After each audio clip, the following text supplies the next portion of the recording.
Components of food. तो पहले तो हमें ये पता होना चाहिए कि कंपोनेंट्स ऑफ फूड का मीनिंग क्या है। तो फूड के मेजर न्यूट्रिएंट्स, यानी फूड में जो मेजर न्यूट्रिएंट्स होते हैं, तो फूड के बस 5 ही मेजर न्यूट्रिएंट्स होते हैं, जो होते हैं कार्बोहाइड्रेट, फैट, प्रोटीन, विटामिन और मिनरल्स। ये 5 हमारे मेजर न्यूट्रिएंट्स होते हैं। तो चलो अब मैं आपको इसमें मेन टॉपिक समझा देता हूँ। तो पहला हमारा मेन टॉपिक है न्यूट्रिएंट। तो न्यूट्रिएंट की डेफिनेशन क्या है? Components which are needed by our body for growth is called nutrient. मतलब कंपोनेंट्स यानी जो हमारे मेजर न्यूट्रिएंट हमारी बॉडी को चाहिए ग्रोथ के लिए, उसे हम कहेंगे न्यूट्रिएंट। और हमारे 5 कौन से हैं?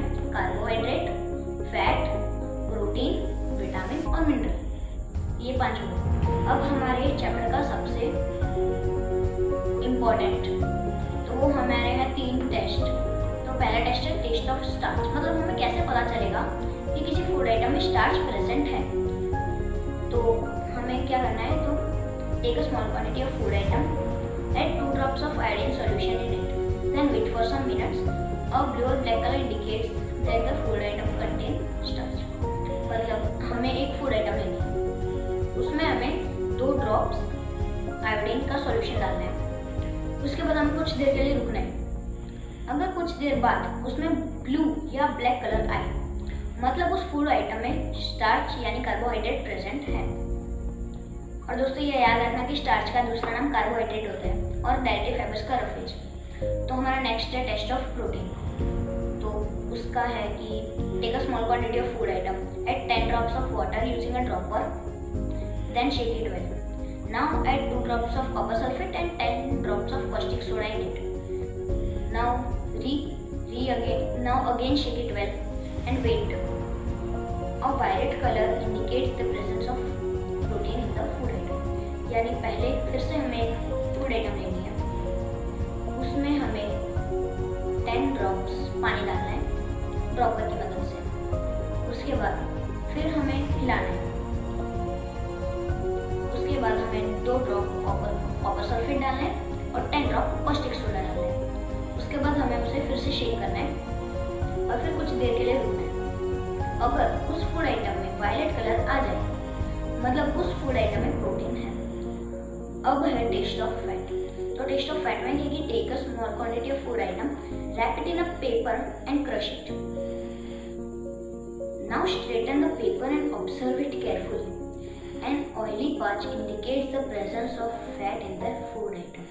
यानी हमें फिर से एक फूड आइटम लेनी है, उसे हमें एक पेपर में रैप करना है और क्रश कर देना है। लेकिन क्रश करते समय हमें ध्यान रखना है कि पेपर फट ना जाए। उसके बाद हमें उस फूड आइटम को निकाल के ऐसे पेपर को स्ट्रेट रखना है और फिर देखना है। एंड एक ऑयली पार्च होगा, अगर उसमें ऑयली पार्च मिले मतलब उस फूड आइटम में फैट प्रेजेंट है। देखो मैं आपको एक एग्जांपल देता हूँ। जैसे कि आप किसी भी दुकानदार के पास से समोसा लोगे, तो अगर वो आपको पेपर में रैप करके देगा, फिर आप अगर उसको देखोगे तो उस पे आपको ऑयल के थोड़े धब्बे दिखेंगे, उसे ऑयल पाच कहते हैं, यानी समोसे में भी फैट है। अब हमारा नेक्स्ट टॉपिक है बैलेंस डाइट। तो पहले मैं आपको बैलेंस डाइट की डेफिनेशन बताता हूँ। और diet should contain a good amount of roughage and water, such a diet is known as balance diet.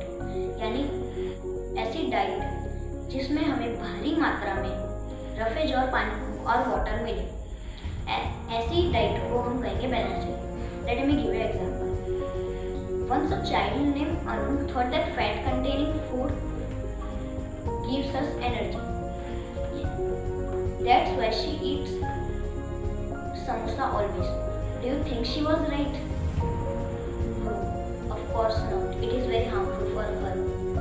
Too much of food that contains only one nutrient for a long period of time. She suffer from a condition called obesity. अब क्या है कि एक ऐसी लड़की है जिसका नाम अनु है। वो भी सोचती है कि फैट कंटेनिंग फूड हमें एनर्जी देगा, तो हमारी बॉडी फिट एंड फाइन रहेगी। इसलिए वो हमेशा समोसे खाती रहती है। अब समोसे खाती है तो वो बहुत सारे समोसे खाती है, तो उसमें बस एक ही हमें न्यूट्रिएंट मिलता है, वो है फैट। तो वो भी उसके लिए बहुत हार्मफुल होगा, और वो हार्मफुल होगी तब वो एक कंडीशन से गुजरेगी जिसे हम कहेंगे ओबेसिटी। ये भी एक बैलेंस डाइट का पार्ट है, ओबेसिटी। अब let me know about deficiency.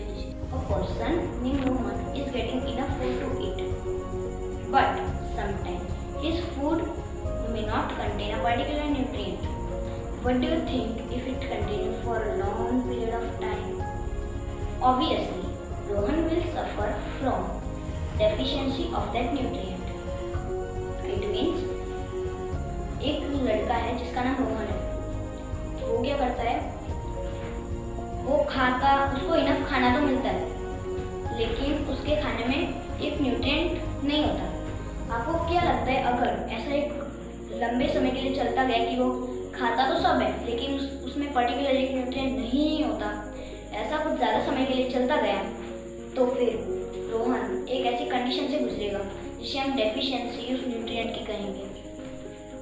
अब हम डेफिशिएंसी से मतलब क्या समझते हैं, तो उसके शॉर्ट में डेफिनेशन है, a disease that occur due to lack of nutrient for a long period of time is known as deficiency disease. मतलब एक डिजीज जो एक न्यूट्रिएंट के ना मिलने से एक लंबे समय तक एक न्यूट्रिएंट के ना मिलने से हमें जो डिजीज हो उसे हम डेफिशिएंसी ऑफ दैट डिजीज कहेंगे।